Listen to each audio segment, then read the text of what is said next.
అందరికీ నమస్కారం అండి. ఈ వీడియోని చూసిన తర్వాత లైక్ చేయండి, సబ్స్క్రైబ్ చేయండి, ప్లీజ్ సపోర్ట్ చేయండి. కార్తీక పురాణము 14వ అధ్యాయం. ఆబోతును అచ్చుబోసి వదులుట. వృషోత్సర్గము.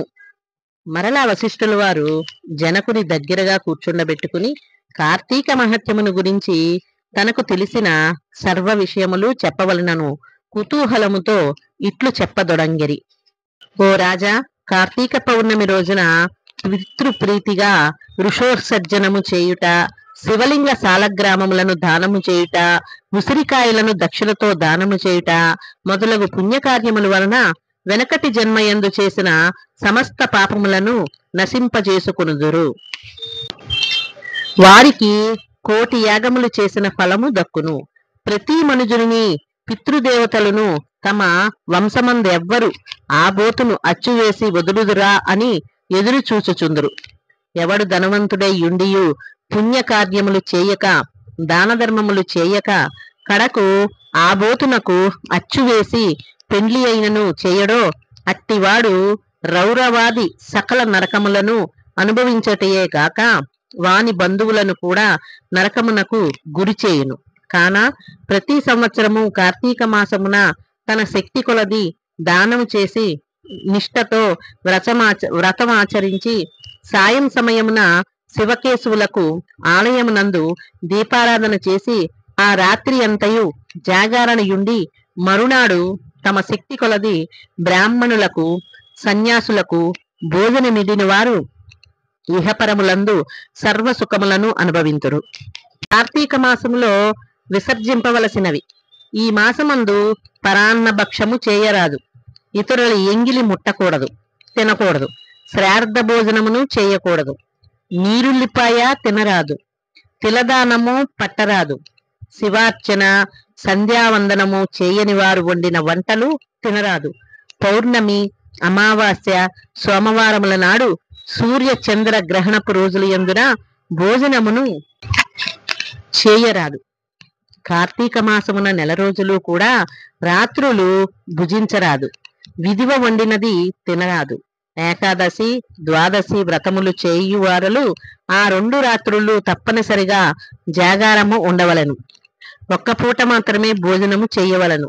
కార్తీక మాసములో తైలము పూసుకుని స్నానము చేయకూడదు. పురాణములను విమర్శించరాదు. కార్తీక మాసమున వేడి నీటితో స్నానము చేసిన కళ్ళుతో సమానమని బ్రహ్మదేవుడు చెప్పును. కావున వేడి నీటితో స్నానము కూడా చేయకూడదు. ఒకవేళ అనారోగ్యముతో ఉండి ఎలాగైనా విడవకుండా కార్తీక మాత వ్రతము చేయవలనన్న కుతూహలము గలవారు మాత్రమే వేడి నీటి స్నానము చేయవచ్చును. అటులా చేయువారులు గంగా, గోదావరి, సరస్వతి, యమున నదుల పేర్లను మనసులో స్మరించి స్నానమును చేయవలేను. ఏ నది తమకు దగ్గరలో ఉంటే ఆ నదిలో ప్రాతకాలమున స్నానము చేయవలెను. అటుల చేయని ఎడల మహాపాపి అయి జన్మ జన్మలములు నరక కూపమున బడి కృషింతురు. ఒకవేళ నదులు అందుబాటులో లేనప్పుడు నూతి దగ్గర గాని చెరువునందు గాని స్నానము చేయవచ్చును. అప్పుడు ఈ క్రింది శ్లోకము చదివి మరీ స్నానమును ఆచరించవలను. గంగై చ యమునై చైవ గోదావరి సరస్వతి నర్మదా సింధు కావేరి జలస్మిన్ సన్నిధౌ కురు అని పఠించుచు స్నానము చేయవలను. కార్తీక మాస వ్రతము చేయువారు పగలు పురాణ పఠనము, శ్రవణము, హరికథా కాలక్షేపములతో కాలము గడపవలను. సాయంకాలము సంధ్యావందనాది కృత్యములు ముగించి పూజామందిరమునున్న శివుని కల్పోక్తంగా ఈ క్రింది విధముగా పూజించవలను. కార్తీక మాస శివ పూజా కల్పము.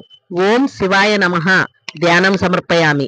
ఓం పరమేశ్వరాయ నమః ఆవాహనం సమర్పయామి. ఓం కైలాసవాసాయ నమః నవరత్న సింహాసనం సమర్పయామి. ఓం గౌరీనాథాయ నమః పాద్యం సమర్పయామి. ఓం లోకేశ్వరాయ నమః అర్ఘ్యం సమర్పయామి. ఓం వృషభవాహనాయ నమః స్నానం సమర్పయామి. ఓం దిగంబరాయ నమః వస్త్రం సమర్పయామి. ఓం జగన్నాథాయ నమః యజ్ఞోపవీతం సమర్పయామి. ఓం కపాలధారిణే నమః గంధం సమర్పయామి.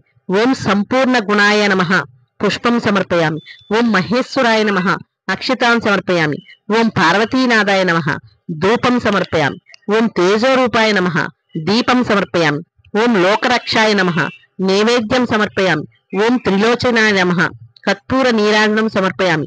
ఓం శంకరాయ నమః సువర్ణ మంత్రపుష్పం సమర్పయామి. ఓం భవాయ నమః ప్రదక్షిణ నమస్కారం సమర్పయామి. ఈ ప్రకారముగా కార్తీక మాసం అంతయు పూజించవలెను. శివ సన్నిధిని దీపారాధన చేయవలను. ఈ విధముగా శివ పూజ చేసిన ఎడల ధన్యుడగును. పూజ అనంతరము తన శక్తిని బట్టి బ్రాహ్మణులకు సమారాధన చేసి దక్షిణ తాంబూలాది సత్కార్యములతో సంతృప్తి పరచవలెను. ఇటుల చేసిన 100 అశ్వమేధ యాగములు చేసిన ఫలితము, 1000 వాజపేయ యాగములు చేసిన ఫలము కలుగును. కార్తీక మాసము నెల రోజులు బ్రాహ్మణ సమారాధన, శివకేశవుల సన్నిధిని నిత్య దీపారాధన, తులసి కోట వద్ద కర్పూర హారతులతో దీపారాధన చేసిన ఎడల వారికి వారి వంశీయుకులకు పితృదేవతలకు మోక్షము కలుగును.